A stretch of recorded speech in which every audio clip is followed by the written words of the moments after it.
Welcome back to QURANxINSIGHT, where we delve into the heart of existential questions, seeking guidance from universal wisdom.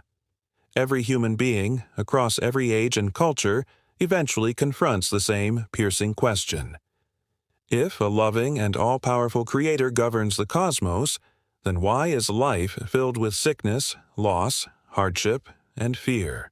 Why are the virtuous sometimes afflicted, and the oppressors seemingly prosperous?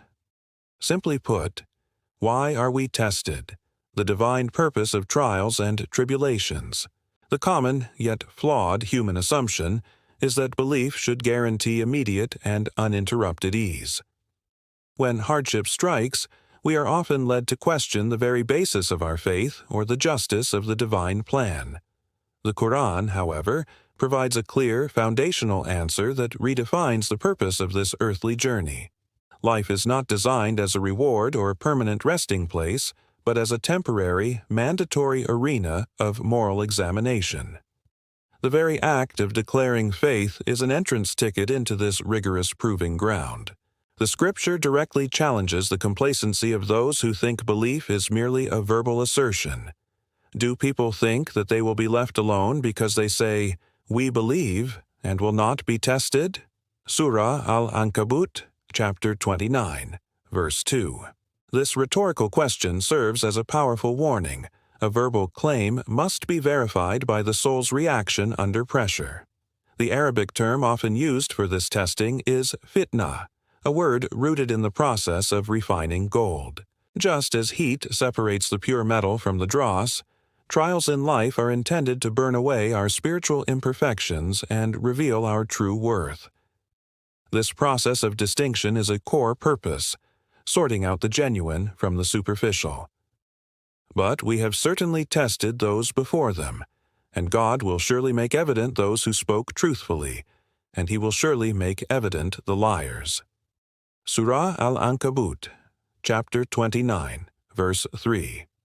Sincerity is therefore not measured by words spoken in comfort, but by deeds performed in adversity. The grand mission of human life is defined as a competitive examination in virtue and good conduct. He who created death and life to test you as to which of you is best indeed. Surah Al-Mulk, chapter 67, verse 2. This verse frames the entire world, including our mortality, as a stage for manifesting the most excellent response. The test is not about passing in the narrow sense, but about excelling in character and ethical responsibility. This divine plan ensures that the material realm is a place of ceaseless activity, learning, and self-improvement. It guarantees that our spiritual growth is proportional to the challenges we overcome. The trials we face are not random, but they often fall into predictable categories designed to target different aspects of our human vulnerability. The Quran provides an explicit list of the classic forms of trials that humankind must expect, covering the spectrum of human fragility. And we will surely test you with something of fear and hunger and a loss of wealth and lives and fruits. Surah Al-Baqarah, chapter 2, verse 155. Fear addresses our psychological and emotional stability, testing our inner reliance during periods of insecurity and anxiety. Hunger speaks to physical deprivation, challenging our patience and our commitment to justice and charity for the needy. Loss of wealth tests our dependence on material possessions, asking us where we place our ultimate security. Loss of lives, the loss of loved ones, is the most severe test of all, shattering the human heart and demanding profound spiritual surrender. Beyond these hardships, there is the equally potent and deceptive test of ease and prosperity. This is the test where blessings themselves become the instrument of examination, challenging us to remain grateful and just. This test examines whether power breeds arrogance or justice, and whether wealth encourages charity or selfishness. As for man, when his Lord tests him by giving him honor and blessing, he says, "My Lord has honored me."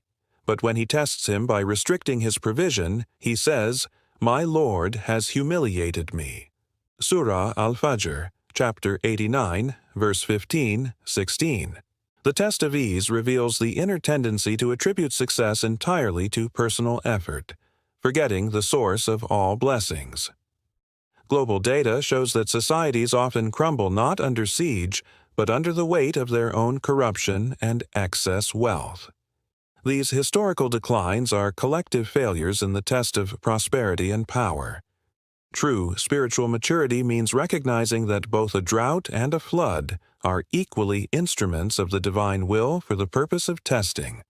One of the most profound purposes of testing is purification and atonement. Difficulties can act as spiritual expiation, a cleansing process that wipes away past errors and sins. Just as a physical wound is cleaned to heal, spiritual suffering cleanses the soul, preventing the accumulation of eternal consequence. The trials of life are a mercy, giving us the chance to pay a debt in this world rather than the next. Furthermore, testing leads to the elevation of rank. The highest spiritual stations are reserved for those who not only believe, but demonstrate extraordinary patience and trust when everything seems lost. Endurance through affliction distinguishes the soul and grants it a merit unavailable to those who have only known comfort. Testing is a crucial tool for self-discovery and character forging. It is only when external support systems crumble that we discover the true strength of our internal resolve. Adversity acts as a crucible, solidifying our values and making our moral commitments permanent features of our personality. The test of the COVID-19 pandemic, for instance, exposed global strengths and weaknesses in areas like social solidarity, governmental transparency, and scientific integrity. It was a societal test of how we collectively prioritize the vulnerable over economic convenience. Similarly, global economic recessions test our charity and our capacity for resourcefulness and community support. These macro tests constantly push humanity toward higher ethical standards, even if the learning process is painful. The inescapable reality is that character is not innate, it is forged in the fire of difficulty. Once we accept the inevitability of the test, our focus must immediately shift from why to how. Specifically, how should we respond? The Quran immediately follows the catalog of trials with the essential instruction for success. Patience, sabr. Sabr is not passive resignation. It is an active, hopeful steadfastness, a determination to continue acting virtuously despite the pain. The hallmark of the patient is a profound statement of spiritual surrender uttered when tragedy strikes. Who, when disaster strikes them, say, "Indeed we belong to God, and indeed to Him we will return." Surah Al-Baqarah, chapter 2, verse 156.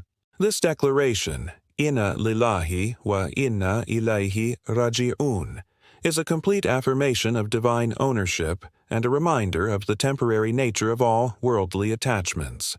It provides immediate solace by shifting the perspective from absolute loss to temporary custody.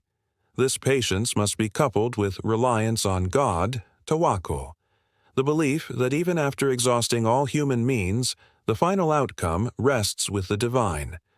On the other side of the test of hardship is the test of ease, which requires the response of gratitude, shukr. The grateful person uses their blessings, wealth, health, and talent, in ways that benefit humanity and acknowledge the divine giver. Gratitude safeguards the soul from arrogance and transforms temporary blessings into permanent spiritual assets. The very structure of daily worship is designed to condition the soul for these responses. Prayer anchors the soul in certainty, fasting teaches self-control over base desires, and charity reminds us of our accountability for wealth. These acts of worship are not rituals alone, but practical training for enduring the diverse pressures of life. Through them, the soul learns to find strength and tranquility even amidst the greatest storms. The ultimate context for why we are tested is the distinction between the fleeting nature of this world and the permanence of the hereafter. Life is a brief, intense agricultural season. We are planting seeds that will be harvested forever. If this world were the true measure of justice, then the existence of suffering would be an insurmountable moral problem. However, since the world is defined as a testing ground, suffering becomes an opportunity to earn an infinite reward. Therefore, hardship is redefined from a curse into a catalyst for the highest spiritual achievement. The person who endures loss with grace is promised a recompense that far outweighs the earthly pain. The testing of nations follows the same spiritual law as the testing of individuals. Societies are tested by their adherence to justice, their treatment of minorities, and their response to economic and environmental challenges. When powerful civilizations fail these collective tests, they inevitably face historical consequences. The cycle of rise and fall in history is a continuous demonstration of the testing of human governance and morality. Ultimately, the tests are an expression of divine love and attention, not abandonment. The Creator is not indifferent to our struggles. Rather, the struggle itself is the path to closeness. The greatest people, prophets and messengers, faced the most extreme trials to prove that human resilience is possible. Their lives stand as proof that immense spiritual stature is forged in the deepest adversity. Our suffering, our striving, and our patience are all carefully observed and infinitely valuable. The tests of life are a gift of opportunity, defining our identity, shaping our character, and determining our eternal destiny. They are the essential mechanisms for achieving the very excellence the Creator seeks from us. By understanding this, we transform our perspective from passive victimhood to active spiritual heroism. We hope this deep dive has provided you with clarity and comfort in understanding the profound purpose behind life's inevitable challenges. The concept that life is a test is not meant to frighten, but to empower. It gives every experience, good or bad, a higher meaning and a sense of direction. We are committed here at QURANxINSIGHT to helping you navigate these complex spiritual terrains with both reason and faith. If this analysis has provided you with a sense of peace or strength in facing your own trials, we ask for your support to ensure this message of divine purpose reaches others. Please take a moment now to acknowledge the value of this discussion by hitting the like button on this video. Your engagement is vital, helping our content break through the noise and find those who are searching for answers. If you know someone who is asking, why?